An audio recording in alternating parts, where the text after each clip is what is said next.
James Spader seemed to simply disappear for a period. He was all over the place one minute, disturbing viewers, stealing moments, and creating that weird after effect long after the credits had rolled.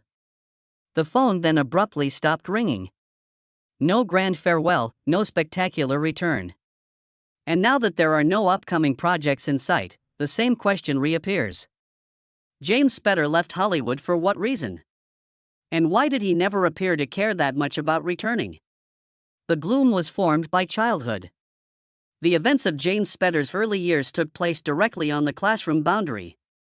His father was an English teacher at the Brooks School, a prep school where he was raised in faculty housing. His mother was an art instructor at a nearby school. James was eventually sent to one of the nation's most prestigious high schools, Phillips Academy in Andover. He was therefore surrounded by affluence and education on paper. Life was much more humble than it appeared. The residents didn't have much spare cash. Things were always a little tight because 2 instructors were supporting a family on school pay. There's also a subtle irony in it. Because Spur wasn't a model student despite all of the education around him. He was disruptive and restless, and he knew it. Later on, he said that he was an awful student who had trouble staying still and according to the regulations. He therefore looked for other methods to pass the time. And busy means working hard. He started attempting to earn money in any way he could by the time he was around 10 years old. He sold anything he could find, babysat, ran errands, and even set up a little stand outside his house to sell frozen juice concentrate. He also dabbled with journalism at one point. Together his own art, local sports, and national news for a single edition of the campus newspaper. It was not about creating a CV.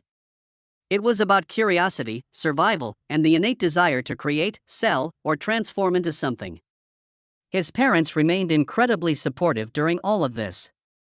He was often talking about how much they loved their children and how much they valued being parents. His father, who oversaw the hostel where James resided, was someone he particularly admired. His father was known for being impartial, composed, and kind. Adult learners didn't want to let them down. In his dorm, even the mischievous kids would behave themselves. It's out of respect, not fear. Then, when Spader discovered the stage, something changed. He didn't just improve once he began acting, he locked in. He never had the same level of focus in school as he did while he was acting. For him, it was the first thing that really fit. After that, school no longer felt like a means of advancement but rather a diversion. He therefore took a risk at the age of 17. He immediately left school to pursue acting full-time in New York City. It was a tremendous dream. It was a harsh reality. There were no immediate successes or breakthroughs. All he had to do to survive were auditions, rejection, and a series of odd jobs. At stables, he shoveled horse excrement. He accepted any job that paid. The yoga job was another. Despite having little knowledge of yoga, he managed to become a yoga instructor. No knowledge, no qualification, no training. He accepted the position since the work environment was interesting and the hours were flexible. His approach was straightforward and entirely spontaneous. He coaxed folks into stances he made up on the spot, turned up the heat, dimmed the lights, and occasionally even dozed off while doing it. It was absurd. It was truthful. It was also a matter of survival. He carried such direct honesty into his professional life. He never claimed that being an actor was a holy vocation. He was honest about the fact that he worked a lot, sometimes excessively, and frequently due to financial need. He played a lot of parts because he had to pay his bills, not because he was hungry for art. Nevertheless, he made an effort to select the greatest stuff he could before his money account compelled him to do so. Then there was the peculiar issue he encountered at the beginning. He was too attractive. His appearance did not reflect the strange, layered character actor he felt on the inside. He had a leading man's appearance. Hollywood prioritized the face over the soul. They put him in the next best category, the villain, because he didn't quite match the pristine hero model. And he took it and ran. Spader had a reputation for portraying cunning, conceited, and morally dubious guys during the 1980s. You loved to despise him. His personalities felt genuine and extremely unpleasant because of the greasy, entitled air he exuded. His audition for Pretty in Pink was so convincing that the casting director reportedly reacted negatively to him physically before realizing it was only a show. He was that successful. He moved into main roles during the late 1980s and early 1990s, although they were never the safe ones. He continued to create bizarre, sexual, compulsive, and psychologically deviant characters.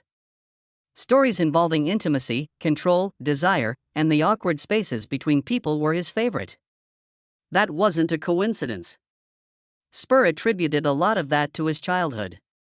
His upbringing was marked by a very open, progressive, and indifferent attitude toward modesty. The home culture was informal regarding bodies, privacy, and nudity, and he had 2 older sisters. The doors to the bathroom remained open. Clothing was not required. He learned early on from his home setting that sexuality was not a secret or a source of shame. It was simply a fact of life. Later on, he claimed that he was unable to recall a period of time when his sexuality did not shape the way he perceived the world. He was profoundly shaped by that environment. His relationship with power, attraction, and identity was also influenced by his upbringing around strong, assertive women. He developed an insatiable curiosity about human nature as a result. A tale from his early years sums things up nicely. In essence, the family's summer camp was a repurposed chicken coop constructed from thin, knot-holed pine boards. His sisters shared a room with him. And he developed into a silent spectator of relationships, life, and events he most likely wasn't supposed to see yet thanks to those tiny holes in the wall. That tendency to observe, take in, and absorb never truly went away. When everything finally made sense, it simply became acting. The phone starts to ring a little less for most performers around the age of 40. For James Spader, that was the moment when everything made sense. He was never the traditional ladder climber. He had no interest in headlines, franchises, or celebrity. Every summer, he took time off to spend time with his children. He freely acknowledged that he typically took jobs when the money was tight and the bills came in.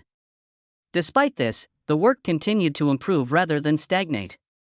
Secretary Spader's performance as E in 2002 was the true turning point. Edward Grey was an uncomfortable combination of power, obsession, emotional remoteness, and a particular kind of intimacy. Maggie Gyllenhaal, who played across from him, said he didn't activate the odd vibe for the camera. From the beginning, it was present. He hardly acknowledged her as a human being during their first table read. He didn't introduce himself. He avoided small chat. He simply took a seat, gazed at her, and remained there. She was simultaneously unnerved and drawn in. Their phone numbers were not exchanged. She had very little knowledge about his actual life. He took her aside halfway through the shoot and quietly explained that he always had one ally on every job. It was her on this particular occasion. The dynamic became its own peculiar performance after that. A paper-thin partition separated the trailer they shared. He heard her breathing. He moved, and she heard it. However, he would send a production assistant to her door to formally summon her rather than simply speaking through the wall like a regular person. She would approach, knock, be let inside, and be given a piece of chocolate. That turned into a ritual for them, a subdued theatrical reflection of the film they were producing. Later on, Gyllenhaal characterized their connection as complex. She acknowledged that it hurt more than she had anticipated when he totally cut her off from him, but there were other times when they were warm and connected. He once stated during the movie's publicity that Lee Holloway was the only person on set he was interested in. She portrayed that character. She initially felt disregarded. Then she understood that actor and role were not really distinct in his thoughts. He was paying attention to her. All he could see was the character. His reputation was defined by the hazy line that separated personality from performance. Hollywood secretly discovered another solution around the same time. Spader's serene voice, unnerving serenity, and emotional stillness weren't only excellent for drama. They were ideal for humor. When he joined the practice in its last season as Alan Shaw, that became evident. Alan Shaw was more than just an attorney. He was clever, cunning, endearing, immoral, and extremely self-conscious. He achieved outcomes that caused discomfort for everyone else. The show's tone was totally changed by his arrival. Additionally, the season's ending felt more like a setup than a finish. Boston Legal was born out of the arrangement. When Spur was cast with William Shatner as the insane, iconic Denny Crane, he went from being a latecomer to the lead role in the new series. It shouldn't have worked on paper. Despite having large personalities and a reputation for stealing scenes, the two actors on screen were a natural match. To Shatner's theatrical wildness, Spader performed the controlled chaos. One ludicrous, one surgical, one explosive, one smooth. Unquestionably, the synergy elevated the show to a unique level. A courtroom drama capable of handling serious subjects while remaining odd, humorous, and unexpectedly poignant. The industry saw that Spader outperformed some of the most prestigious television personalities by winning 2 straight Emmys for the role. Then there's the near miss that nearly changed the course of comedic history. During Anchorman's construction, the casting process was a chaotic, experimental, and unexpected one. The ensemble that would become famous was gradually assembled by the designers through extensive auditioning and experimentation with various combinations. James Spader had a strong desire to play Brick Tamland, although almost anyone realized this at the time. Not intrigued, inquisitive, or fixated. Word spread that Spader was very interested in the role as the screenplay began to circulate. The creative team responded with incredulity. He didn't have the character's expected shape. Brick was boisterous, irrational, disorganized, and comical. Spur was analytical, restrained, and disturbing. Spader, however, was unconcerned. He got the comedy right away. He wanted in after realizing how entertaining the persona might be. He made a strong effort to get it. The group had a serious discussion about it. They moved back and forth. In the end, they concluded that Spader was nearly too skilled, too accurate, and too perceptive for that specific type of folly. Instead, they went with Steve Carell, and history followed its well-known course. In retrospect, it's clear how Spader in that position would have completely altered Brick Tamland's atmosphere. The casting decision that altered everything was made when he later appeared as Robert California on The Office. Unbelievably, Ricky Gervais and Stephen Merchant started The Office as a modest little remake of a British program. It seemed like a risk at the moment. The original series was extremely dry, terribly unpleasant, and centered around scenes that most TV shows made a concerted effort to steer clear of. The painful aspects of daily living really captivated Gervais. He felt that the true drama was found in the small, embarrassing moments that people wished would simply go away, not in long, impassioned speeches or heated confrontations. A poor joke that goes wrong, an unpleasant quiet, a social error that nobody knows how to correct.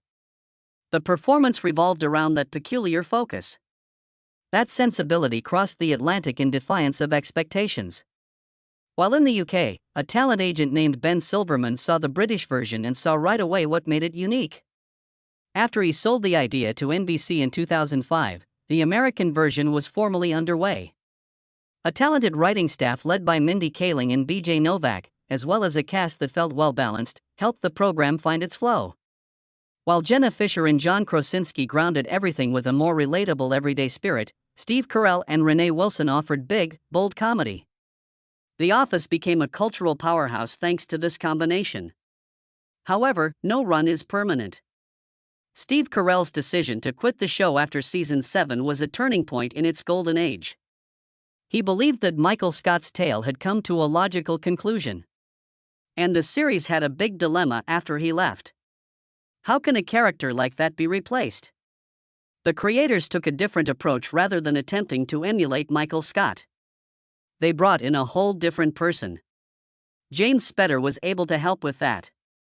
Andy Green's book, The Office, made it evident how he was cast. The untold tale of the 2000s best sitcom. Everything began with Search Committee, the season 7 finale, in which a number of well-known guest stars tried out for the manager position. Ray Romano, Catherine Tate, Will Arnett, and Jim Carrey all made an appearance. However, Spader's performance quickly caught our attention. Robert California, his persona, lacked warmth, awkwardness, and endearing qualities. He was seductive, intense, and smooth. A self-assured enigma who appeared to have entered from a separate show entirely. He was tough to overlook because of the contrast. The effect was so powerful that the network took notice right away. The creative team consented to Spader's hiring after NBC executive Bob Greenblatt lobbied for it. The peculiar energy he brought to the set captivated writers and producers. They wanted to investigate it because it was strange, a little unsettling, and oddly fascinating. Robert California, ironically, was never supposed to survive. Spader was only supposed to make 2 brief appearances. When the film arrived, the plan to use him as just another face in the interview montage was derailed. The character felt alive despite having little on-screen time. He gave the performance a strange sense of gravity that it had not had previously, along with tension and mystery. The authors understood that they couldn't simply let him go. Spader was genuinely interested in it right away. He was cool with making a little appearance, loved the creative team, and connected with the spirit on set. He therefore agreed to continue on for a longer period of time when the producers begged him to do so. The next thing you knew, he was more than just a visitor. He was the focal point of the 8th season. Indeed, many fans would agree that's also when everything began to go south. You see, Steve Carell's portrayal of Michael Scott was one of those infrequent instances in which a performer and a character become one and the same. Not only the casting was excellent, it was a bottle of lightning. Therefore, when Carell left after season 7, the person who took over wasn't only taking over a position, rather, they were assuming a role that seemed difficult to fulfill. In season 8, James Spader entered the area in his role as Robert California. And you could sense it almost instantly. Compared to everyone else in Scranton, Robert California lived in an entirely separate emotional realm. Fast conversation, awkward pauses, petty conflict, and emotional instability are the norm in the office. Individuals reveal too much. They become uneasy. They spiral. The whole goal is that messiness. There was absolutely no playing in that area by Robert California. He was composed when everyone else was agitated, slow when everyone else hurried, and in control when everyone else fell apart. He wasn't needy, he wasn't awkward, and he was most definitely not vulnerable. He floated above the tumult rather than becoming entangled in it. Calm, aloof, and subtly menacing. And that one distinction subtly altered the show's atmosphere. Spur did not perform poorly. It was technically sound, in fact. Although he was passionate, deliberate, and focused, the role drained rather than added life to scenes. He frequently overwhelmed the other performers rather than rebounding off them. He flattened the comedy, not elevated it. People straining too hard, failing in public, and frantically seeking acceptance were the sources of the office's humor. Robert California didn't want any of that, and the show's emotional core stopped without it. The fit was never quite right, even behind the scenes. Spader labored in lengthy, hefty monologues that didn't always make it through editing, as some crew members discovered. Others said he just didn't feel at ease performing within the show's loose, chaotic flow. The actors were accustomed to complex timing, interruptions, and fast replies. Spader's manner was more dramatic and controlled, and the two approaches didn't always align. Spader didn't think so himself. He believed that the majority of his effort appeared on screen, and he would have made adjustments if it hadn't. However, there was a growing sense that something wasn't quite right around him. The tension was felt even by those who were creating the show's tone and aesthetics. Robert California resisted becoming grounded despite the efforts of the costume team, writers, and producers to shape him into something that fit the Scranton universe. He was intended to make people uneasy, to feel like a wild card, and to be unique. Furthermore, it became problematic to stand apart in a production that was centered around emotional intimacy, discomfort, and connection. That's the main reason the experiment didn't work out. There was nothing about powerful people controlling rooms in the office. It was about tiny individuals who were confined to cramped quarters and made a valiant effort to make an impression on one another. Michael Scott labored because he desired acknowledgement, laughter, love, and approval. And in profoundly human ways, he was unable to grasp it all. Nobody wanted anything from Robert California. He observed, assessed, and exerted control. He was intriguing because of that, yet he didn't feel like he belonged. Thus, James Spader did not ultimately fail. The office was just not designed with James Spader in mind. James Spader vanished from the film industry. We now understand why. James Spader's career has largely existed just beyond the mainstream, with a few exceptions. His body of work is replete with odd, personal, and frequently scary films that are better suited for art theaters than for megaplexes. Movies such as Secretary, Crash, and Dream Lover. Everything that followed was influenced by that decision. Spader gradually developed a reputation for choosing parts based on their interest rather than their apparent financial potential, while other performers sought blockbusters and widespread appeal. That placed him in an uneasy middle ground back in the 1980s. He possessed the instincts of a character actor but the appearance of a teen idol. He wasn't meant to be the romantic lead or the clear-cut hero. Oddballs, misfits, villains, and persons with a damaged or unpleasant inner quality were all appealing to him. He so carved out a career for himself as charming adversaries and intensely conflicted anti-heroes rather than becoming a conventional movie star. Although it provided him an intriguing body of work, it also meant that studios rarely turned to him first when they were looking for a safe, popular lead. That tendency is evident in even his greatest commercial achievement. Even though he doesn't appear on screen, Avengers: Age of Ultron is his biggest grossing movie. He provided the voice of Ultron, a terrifying, icy artificial intellect that was driven to wipe out humanity. It was powerful, weird, unforgettable, and totally out of the ordinary. It was Spader. His priorities off-screen caused him to deviate even more from the conventional Hollywood route. He began a family with his first wife, Victoria Keel, in the late 1980s. They also had 2 boys by the early 1990s. Spur halted his career during that time, while many actors used it to advance. He desired to be at home. He desired to spend summers with his children. He therefore declined a great deal of employment and only took on positions when the pay was adequate or he was truly in need of the money. This decision led to what appears to be a period of silence or even stagnation. He starred in comparatively few films that made a significant cultural impact between his breakthrough performance in Sex, Lies, and Videotape and his comeback with Secretary in 2002. Stargate and Wolf were among his endeavors, although none of them kept him in the public eye all the time. It was dangerous. He faced the risk of being viewed as untrustworthy, unambitious, or just forgotten if he deliberately stepped away. The fact that Spader has never claimed that this was a part of some grandmaster scheme adds even more intrigue to this. He has publicly stated otherwise.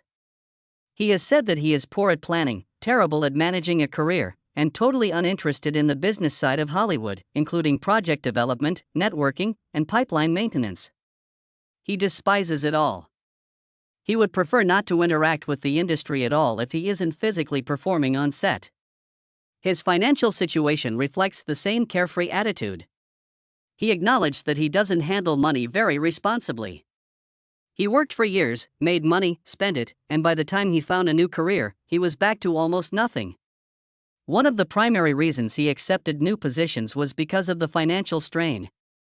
It was also the driving force for his ultimate shift to television, which, unlike cinema, provided a reliable source of income and long-term stability. Spader, in contrast to many of his contemporaries, never became the subject of tabloids. There were no well-managed celebrity personas, no public scandals, and no headline-grabbing meltdowns. His private life has always been zealously guarded. He publicly despises interviews, red carpets, public appearances, and the performance that comes with being famous. According to him, premieres are a burdensome and draining experience that should be endured rather than relished. He was already uncomfortable with the limelight early in his career, making jokes about how awkward and out of place he appeared in front of flashing cameras. He tends to put that intensity into his job rather than living it out in public. According to him, he is drawn to oddballs, eccentric personalities, and characters who straddle the line between right and wrong. In many respects, he uses those characters as a means of examining aspects of human nature that he finds intriguing but does not wish to experience in real life. Additionally, he never considered acting to be a religious vocation. It began as a hobby for him, something he enjoyed doing in addition to a variety of odd jobs, until eventually it became his primary source of income. He was seeking intriguing experiences, while others were for celebrity. Through acting, he was able to assume different identities, lives, and circumstances that he would not have otherwise encountered. There was always a sense of play. He has even called his own career lazy, not because he doesn't put in a lot of effort on set but rather because he doesn't want to work non-stop. Living is more important to him than being visible. He likes to take a considerable break between assignments. He enjoys vanishing. He puts his all into his task. He really doesn't when he doesn't. But there are drawbacks to that intensity as well.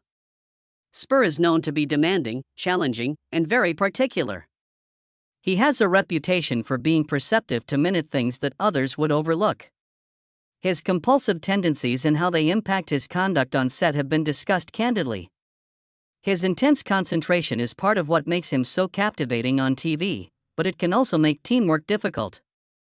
According to his co-stars, he will halt a scene if something seems even remotely off.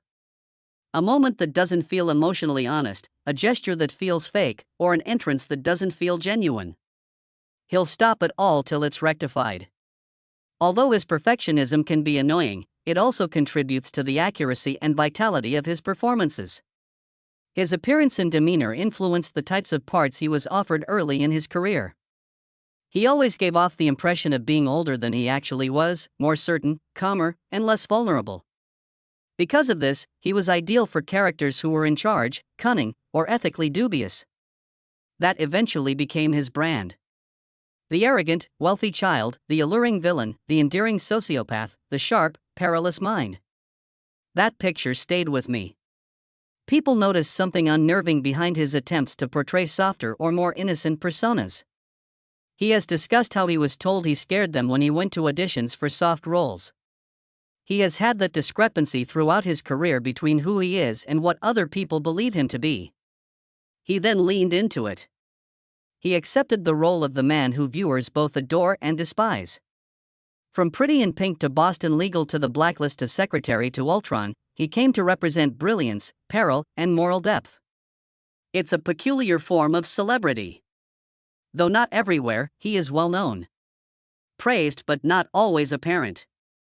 Respected, although not always popular. Additionally, there are currently no cinematic projects in the works.